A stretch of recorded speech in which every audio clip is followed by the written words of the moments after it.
మీ ఎలాంటి వ్యాపార ప్రకటనలకైనా వెంటనే మా ఛానల్ సంప్రదించండి. అందరికీ నమస్కారం. నేను శిరీష. ఈరోజు మనతో పాటు ఉన్నారు ప్రముఖ ఆధ్యాత్మికవేత్త డాక్టర్ బట్టి ప్రోలు విజయలక్ష్మి గారు. అమ్మతో మాట్లాడదాం. అమ్మ నమస్కారం. నమస్కారం. అమ్మ, మార్నింగ్ లేవగానే అంటే ఉదయం లేవగానే కొన్ని వస్తువులను చూడకూడదు అంటారు. కొన్ని చూస్తే శుభం, కొన్ని చూస్తే అశుభం. సో ఇట్లాంటివి ఏమున్నాయి, అసలు ఏం లేవు? చూస్తే ఏమవుతుందో చెప్తా. ఎందుకంటే అవి శుభకారి లాభకారి అంటున్నాం కదా, కనుక ఆ మంచి పని జరుగుతుంది కనుక ఇష్టం. పొరపాటు నేను ఏదైనా ఇది చూస్తే ప్రమాదం అన్నాను అనుకో, అది చూసి పొరపాటున వీళ్ళు చూశారు అనుకుందాం, అనుకుంటే ఆ రోజంతా వాళ్ళు నాకేమవుతుందా అరే నేను ఇది చూసేసానే అని దుఃఖపడిపోతూ ఉంటారు. ఎందుకు ఎవరినైనా జనాల్ని దుఃఖంలోకి నెట్టేటటువంటి హక్కులు ఎవరికి లేవు కనుక మంచి చెప్పుకుందాం.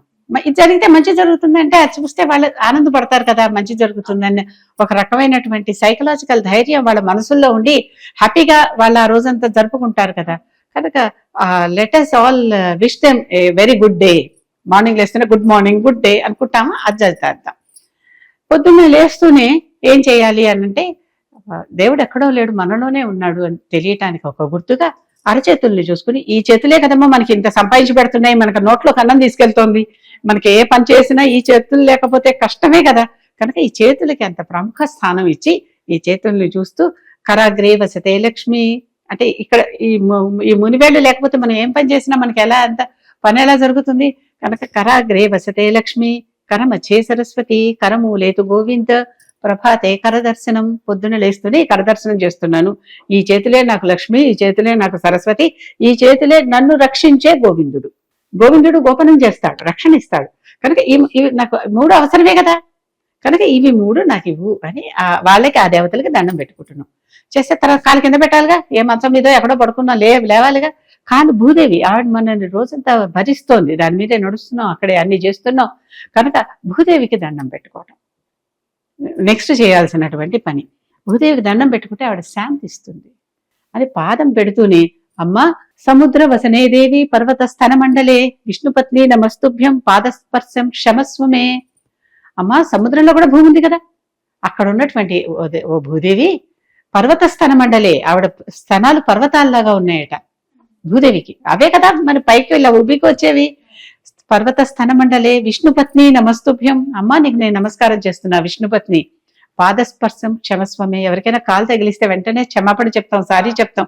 ఒక్కోసారి పెద్దవాళ్ళు అయితే దండం కూడా పెడతాం. అవునా, పాదం తగిలాక వెళ్ళిపోం ఎవరు, మర్యాదస్తులు సంస్కారవంతులు ఎవరు వెళ్ళిపోరు. పొరపాటునే తగిలింది, కావాలని తన్నాం, కావాలని తన్నితే మదం. కనుక అమ్మవారి ఆ రోజు భూదేవిని కాళ్ళతో ఎన్ని చేస్తున్నాం. కనుక అమ్మవారికి మనం పాదస్పర్శం క్షమస్వమే, అమ్మ నేను పాదంతో స్పర్శిస్తున్నాను, నన్ను క్షమించు. ఇక్కడి నుంచి మొదలు పెడుతున్నాం మన ఆధ్యాత్మిక జీవనం. ఆధ్యాత్మిక జీవనం అంటే ఏమిటి? ఆత్మీయంగా మన మనసులోనే ఉన్నటువంటి ఇవన్నీ ఎక్కడ బయట నుంచి ఏవీ లేవు. ఎదుర్కొంటే పట్టాలు అరేంజ్ చేసుకుని దండం పెట్టుకోవటాలు లాంటివి కూడా ఏవీ లేవు. ఈ రకంగా మనం మొదలు పెడుతున్నాం. సరే, స్నానం చేస్తున్నాం. స్నానం చేసేటప్పుడు ఈ నీరే గంగ నీరు అనుకో అని అక్కడ ఎలా చేస్తున్నాం, అన్ని నీరు నేను స్నానం చేసేటటువంటి ఈ నీటిలో చక్కగా ఆ పద్యం చెప్పుకుంటూ, ఆ శ్లోకం చెప్పుకుంటూ, నీటిని ప్రవాహం కదా ఉండాలి. ఇక్కడ మన బకెట్లో నీళ్ళలో ప్రవాహం ఎక్కడుంది కనుక దాన్ని ఒకసారి ఒక చెంపులో నీళ్ళు బకెట్లో నీళ్ళలో ఇలా తిప్పుకుని, ఇంట్లో కలశ పూజ చేసేప్పుడు కూడా లోపల ఇలా తిప్పమంటారు. అలా తిప్పుకుని ఆ ప్రవాహం ఉన్నప్పుడు అప్పుడు గంగేచ యమునేచ ఇవ గోదావరి సరస్వతి నర్మదే సింధు కావేరి జలేస్మిన్ సన్నిధిం కురు. అమ్మ ఈ సప్త నదులు వచ్చి దీంట్లో ఆవాహన చేయండి, ఈ నదులు స్నానం చేస్తున్నట్టుగా నేను భావించుకుంటున్నా అని చేయటం. ఇవి ఎంత బాగున్నాయి. పూజ కూర్చుంటున్నాం, ఎంత శుద్ధి చేసినా అక్కడ తాకాం ఇక్కడ తాకాం, ఏదో స్నానం చేసి పూజ చేసి స్నానమా, ఇలాంటి రకరకాల ప్రశ్నలు అందరూ అడుగుతూనే ఉన్నారు కదా. కొంతమందికి స్నానం చెయ్యలేని నిస్సహాయత, అనారోగ్యం, ఏదో ఒకటి. అలాంటప్పుడు మరి వాళ్ళు ఎలాగా? అప్పుడు దేవుడి దగ్గరికి వెళ్ళి కూర్చుని అపవిత్ర పవిత్రోవా సర్వావస్థాంగతోపివా యస్మరే పుండరీకాక్షం సబాహ్యాభ్యంతర శుచి. ప్రతివారు చదువుకుంటారు. స్నానం చేసిన తర్వాత కూడా ఈ శ్లోకం చదువుకుంటారు. అక్కడ ఈ లోపల మన మనసులో ఎన్ని చెడ్డ ఆలోచనలు వచ్చాయో, మన శరీరంతో ఎన్ని తొక్కకూడనివి తొక్కేమో ఇంట్లోనే, అవునా, ఈ చేత్తో ఎన్ని ముట్టుకోకూడని ముట్టుకున్నామో, ఇవన్నీ పోవటానికి కాను బాహ్య అభ్యంతర. బాహ్య అంటే బయట, అభ్యంతర అంటే లోపల ఉన్న అశుచి, బయట ఉన్న అశుచి రెండూ పోయేలాగా నన్ను శుచిగా చెయ్యి అని అపవిత్రులని పవిత్రులని చేయటం. అపవిత్ర పవిత్రోవా సర్వావస్థాంగతోపివా, ఏ అవస్థలో ఉన్నా సరే వాళ్ళు అన్ని అవస్థల్లోనూ యస్మరేత్ పుండరీకాక్షం, పుండరీకాక్షుణ్ణి తెలిస్తే సబాహ్యాభ్యంతర శుచి. పుండరీకాక్షుని దండం పెట్టుకుంటే ఈ పద్యం చదువుకుని ఈ శ్లోకం చదువుకుని పుండరీకాక్ష పుండరీకాక్ష పుండరీకాక్ష అని ఆయన తలుచుకుందాం అనుకో, శుచి అయిపోయాము. పుండరీకాక్షుడు అంటే ఎవరు? పుండరీకము అంటే పద్మం. అక్కడ అలాంటి కన్నులు ఉన్నటువంటి వాడు పుండరీకాక్షుడు. ఎక్కడ బురదలో పుట్టిన పద్మం బురద అంటుకోకుండా ఎలా ఉంటుందో మనం ఇన్ని చోట్ల ఉన్నా అంత క్లీన్ గా ఉంటున్నాము అని చెప్పుకోవటం అనమాట. అది ఇవి చేయొచ్చు కదా, తేలిగానే చేసేవి. ఇవన్నీ కూడా పెద్ద కష్టమేం కాదు. పోనీ ఈ శ్లోకాలు నాకు రావు, నేను చెప్పుకోలేను, నాకు నోరు తిరగదు, ఈ భావం చెప్పుకోవచ్చుగా. అందుకే భావం కూడా చెప్తున్నాను నేను. ఈ భావం చెప్పుకోవచ్చుగా. ఈ భావం చెప్పుకొని మనసులో భావం అనుకోవటంలా కష్టమే ఉందమ్మా. చేతులు చూసాం, అదే ఇదే చేతులు నాకు డబ్బులు ఇస్తున్నాయి, ఇదే చేతులు నాకు వెచ్చిస్తోంది, ఇదే చేతులు నన్ను రక్షిస్తున్నాయి, దండం చేసుకోవచ్చుగా. కనుక భావం ముఖ్యం. అసలైంది కావాల్సింది శ్రద్ధ భక్తి. అదే ఇదే అందుకనే మనం చెట్టుకి పుట్టికి కూడా పూజ చేస్తాం, అక్కడ దేవుడు ఉన్నాడని నమ్మి చేస్తున్నాం. ఆ భావం అనమాట. ఇలా ఒక్కొక్కటి భోజనం చేసేటప్పుడు ఈ తినేటటువంటి భోజనం నాకు అరగాలి, నాకు అది బలాన్ని ఇవ్వాలి, నాకు అది సకల ధాతువుల్ని నా శరీరంలో సమకూర్చి సప్త ధాతువుల్ని నాకు అది బలం ఇవ్వాలి. కనుక అహం వైశ్వానరో భూత్వా ప్రాణినాం దేహమాశ్రితః ప్రాణాపాన సమాయుక్తం పచామ్యన్నం చతుర్విధం. ఈ అన్నాన్నంతా నన్ను పచనం చేసేలాగా చతుర్విధమైనటువంటి ఇవన్నీ నేను తింటున్నాను, ఇవన్నీ భక్ష్య భోజ్య చోష్యలేహ్యాలు ఇవన్నీ నేను తింటున్నాను. కనుక ఇలాంటివన్నీ కూడా నాకు చక్కగా అరగాలి. నేనే వైశ్వానరుణ్ణి అంటే అహం వైశ్వానరో భూత్వా, ఈ భూతాలన్నిటిలో నేనే వైశ్వానరుణ్ణి అని చెప్పాడు అనమాట ఆయన. పంచభూతాలు తెలుసు కదా మనకి, వాటిలో వైశ్వానరుడు అంటే ఎవరు? అగ్ని. అగ్ని రూపంలో కడుపులో ఉండి జఠరాగ్ని రూపంలో మనం ఏది తిన్నా జీర్ణం చేసేటటువంటి ఓ మహావిష్ణు నీకు నమస్కారం, నాకు నేను తిన్నవన్నీ నాకు పచనం చేసి నాకు బలాన్ని ప్రసాదించు అని వేడుకోవటం చేయగలం కదా. భావం చెప్పుకోవచ్చుగా కనీసం. కడుపులో మంటగా ఉందంటారు చూడండి, కడుపులో ఆకలిగా ఉంది, ఆకలి మంట. కడుపులో జఠరాగ్ని అనే ఒక అగ్ని ఉండి, రకరకాల అగ్నులు, ఆ అగ్ని మనం ఏం తిన్నా నిప్పులు వేస్తే ఏమైనా అయిపోతాయి కదా, అది మనం తిన్నవన్నీ పచనం చేస్తుంది. కనుక ఆ వైశ్వానరుడికి దండం పెట్టుకోవడం.